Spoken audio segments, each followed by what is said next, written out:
ጥሎ የማይሄድ እግዚአብሔር ብቻ ነው። እግዚአብሔር ግን ከልጆቹ ቢጠፉም ቢበድሉም ቢያንሱም ቢያድጉም እግዚአብሔር ሰው በተለወጠ ቁጥር የማይለወጥ ነው። ባህሪው አይለወጥም። የሰው የኃጢአት ብዛት የእግዚአብሔርን ቸርነት አይለውጥም። በዓለም ሁሉ ያለ የኃጢአት ብዛት የእግዚአብሔርን አንዷን የቸርነት ጠብታውን አያክልም። የእግዚአብሔር ፍቅር በሰው ልብ ተተክላ የምትኖር ከምድር እስከ ሰማይ የተዘረጋች ምንም የሚያናውጻት የሌለ ጽኑ ዛፍ ናት።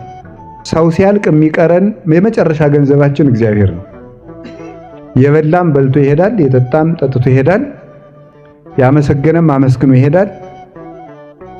ሁሉም ይሄዳል። መልክም ጥሎ ይሄዳል፣ ጤናም ጥሎ ይሄዳል፣ ሀብትም ጥሎ ይሄዳል፣ ሹመትም ጥሎ ይሄዳል። ጥሎ የማይሄድ እግዚአብሔር ብቻ ነው።